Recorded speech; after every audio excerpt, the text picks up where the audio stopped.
Good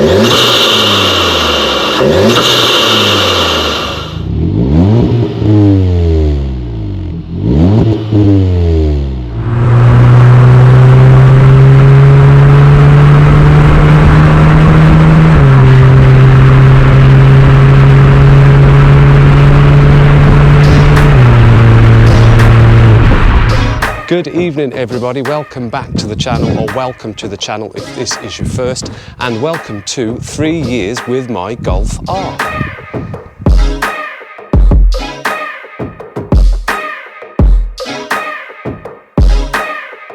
Now it is pure coincidence that the 6 months with the GTI and the 3 years with the Golf R have pretty much fallen at the same time, and if you want to see the 6-month review of the GTI, click that link up there. So, the Golf R.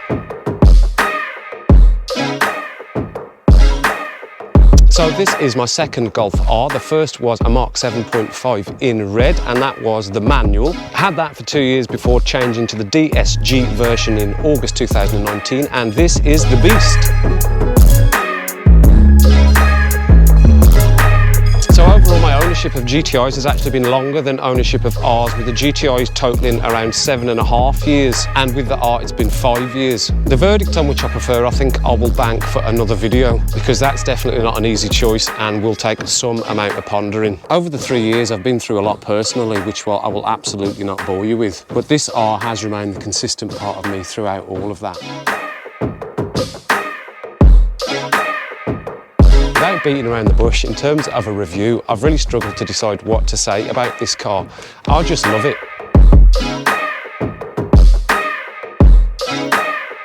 There are, as with the GTI, hundreds of reviews of these cars as well.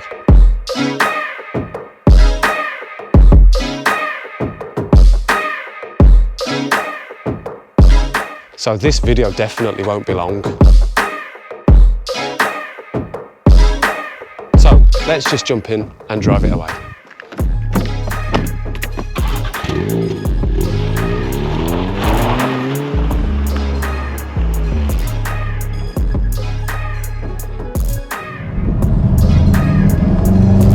So, from my first drive in my red MK7.5 Golf R,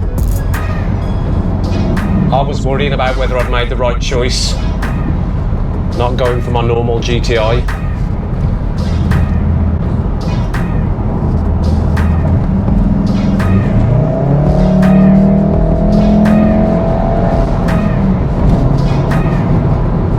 But after that first drive,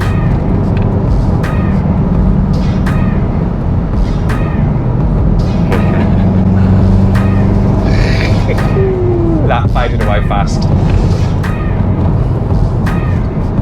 Sticks to the road like glue. Oof. The cars that I've got now are the fastest cars I've owned. I've never driven in anything faster, or been driven in anything faster. So 306 horsepower with a DSG gearbox.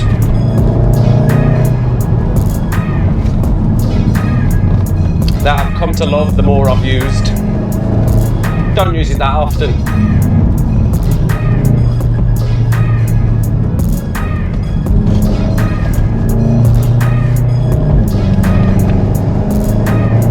Oh yes.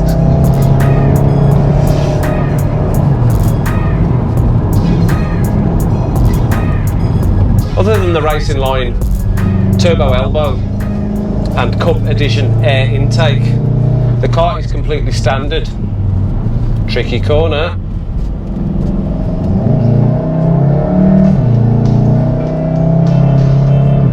So from my other videos, as you know, this car will do 0 to 60 in 3.46 seconds with the launch. Tricky corner.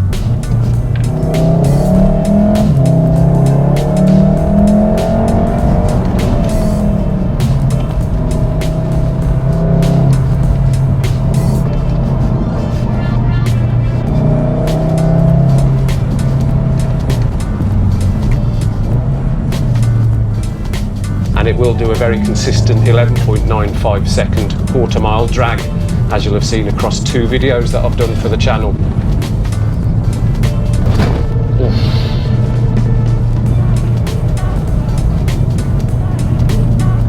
standard exhaust for me makes a really good noise,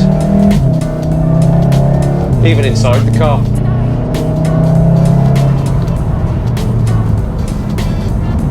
I know that's pretty much one of the first things people change when they get these cars. And you can get some that make some great noises, I know that.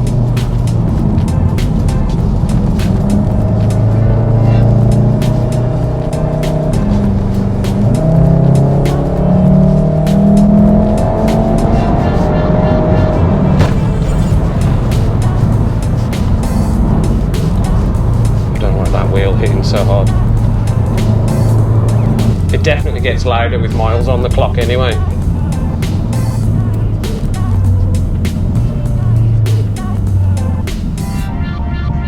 The interior is just a standard cloth, same as the GTI, very comfortable. So as its first MOT approaches, I've never had any mechanical issues with it, and with the four-wheel drive, it's a demon on the road, especially in snow.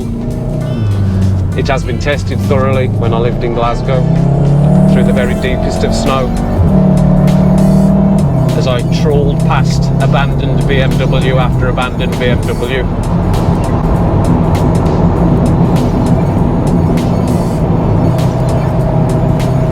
Oh yes. Oh, just accelerating all the way around that bend. Oof, down we go.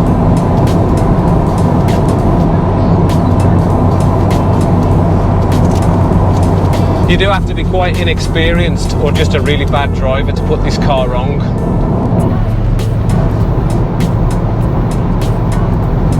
And no, not often seen on a motorway. It definitely saw me through 4 and 5 hour journeys up the M6.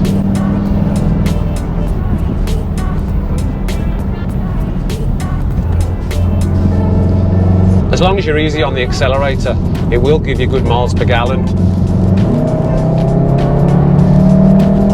Sort of.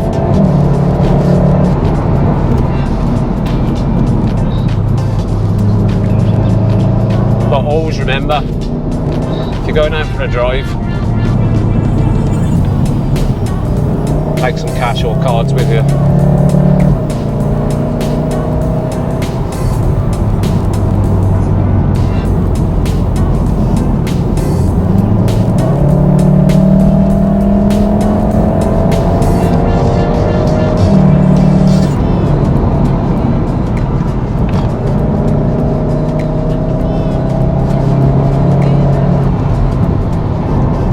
If you're thinking of buying a Mark 7.5 second-hand, you're probably looking about 23 to 28,000, depending on the mileage, condition.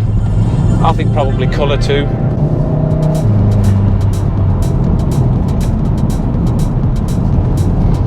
I think I do prefer the red, but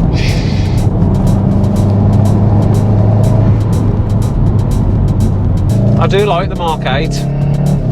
It has grown on me slowly.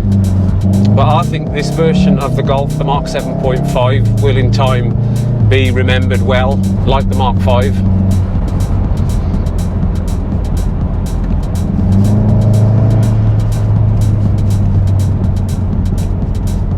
As for alternatives, we've got the Mercedes AMG, the Audi RS3, BMW M140i, Seat Cupra, there's probably others as well. All great cars, and I love all of them. But I just love Volkswagens, so I got this one.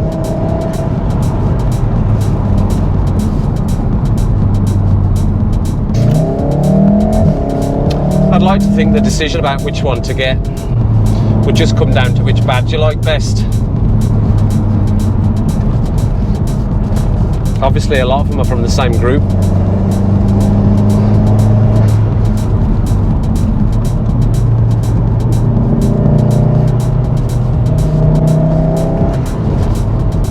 Oh yes. 4-wheel drive. Never been down here in the R, been down here in the GTI.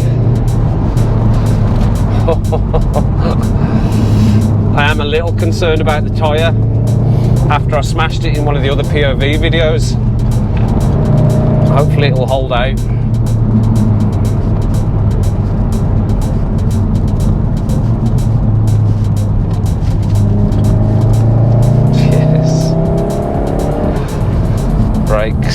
turn. Same as the GTI brakes, turn, and in and down, yeah. Oh, great with no cars, isn't it? Double bounce here, oh yeah. Put my brakes on. It's not as bad as the R, not as bad as the GTI, but oof. Getting all my cars mixed up and then down. Four-wheel drive is just keep me stuck to this road. Oof.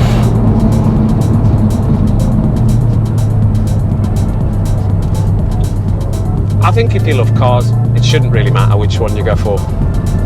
Have a go at them all. So, as I said, I will do a video of what I think is best between the R and the GTI. If you hit the subscribe now, then £7.77 does automatically upload into your home syndrome setup system. Anyway, a summary. So, a great car, easy drive, reliable, fast, and comfortable when you're getting nowhere in a hurry. The DSG gearbox means you get to concentrate fully on steering through the corners that appear really quickly when you're driving this car. So if you're thinking of buying one, go for it. You won't be disappointed. A really big thank you to everyone that's helped the channel sneak past that 100 subscriber mark. It really does mean a lot to me, so thanks a lot. Hit that like for £7. We'll be winging its way To your home system. I'll see you in the next one. Ta-da. Without beating around the bush, in terms of a review, I'm really struggling with that sentence. Right. Without beating around the bush. I turn flaws into flawless traits. I build tall, never capped in space. I won't stop till I hear him say, oh, oh, la, la, la, la, la.